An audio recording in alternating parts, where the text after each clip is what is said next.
Hello and welcome to another installment of Comparative Reasoning. I'm your host Cedric Kennedy, and today we'll be going over hashtag You're Guilty Unless. On my wrestling channel, CR Fire Pro, I was introduced to a wrestler.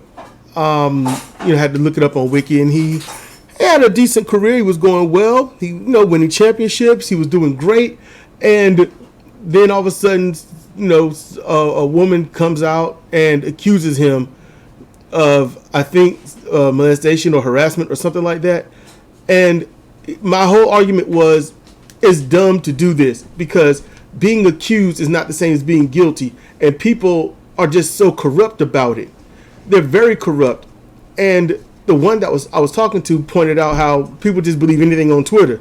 Twitter's just basically just rumors and whatnot. And they'll just trust it 100%. If it's on Twitter, then they'll believe it. So basically on Twitter, you can accuse anyone of anything and others will believe it. Socially, that's how it all started anyway. You're in this tribe, you don't like the other tribe, you accuse the other tribe of something, and then you got a war. That's how that was based. And it happens so much. You got witch trials, you're an atheist or not, or you got all these other things. So if you're guilty, it's only because someone accused you of it. So you get a court system, you get a judicial system. In that judicial system, the problem is, people take care of it. It's not robotic. It's not fair and balanced. It's emotional. It's your beliefs. It's all of that stuff. So the problem is when you have that system, you're going to get your tiers of justice, and your tiers are exploited as, okay, ground level. We're down here. You and me, we're just down here. So if a woman accuses me of raping her, she doesn't have to prove it. She accused me, I'm guilty. And even if you can prove by all evidence that I'm not and that she was a liar in that situation, she lied, then I'm still guilty socially. They're going to still look at me as a pariah no matter what. And people will be like, yeah, you can't really trust her, but I'm just going to hang out with her. And women will be like, well, I'm sure he did something to her or somebody. And then you've got the next level system. These are the ones you can't mess with. These are your government officials and police officers and whatnot. They're automatically not guilty.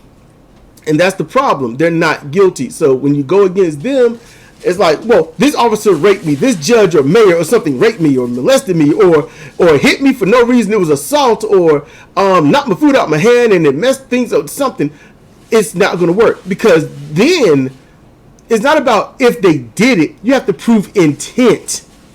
Did they intend to do that? And then they'll use your words against you to get that person off the hook. See, you have all the power in the world unless women want to believe, well, a man has all this power, but the truth is the man ain't got much power. When she says, I'm mad, I'm going to yell and embarrass you. And then throw out accusations and say anything she want to say. And then you have to just deal with it because no one's going to believe you. And if you're a judge and all this other stuff, another judge can accuse you. Nothing's really going to happen. It gets to the point where it balances out to no one gains anything. You have to be somewhere weaker, and I mean noticeably weaker, in order for someone of power of what would normally be equal stature to have any punishment done. That's really how that works, and it sucks. So it's guilty until proven innocent. No matter how often they say you're innocent until proven guilty, that's not how society does it. And based on that, that's because that's why the judicial system doesn't do it that way. It's not like this 100%. No, there is actual justice that does happen, but by and large, in general, whoever accuses is automatically right and innocent and just, and the other person has to prove themselves not guilty. And that's just how that works, and it sucks. And we can change it. We just got to work together to do it. So, with that said, this has been Cedric Kennedy for Comparative Reasoning. Thank you for listening.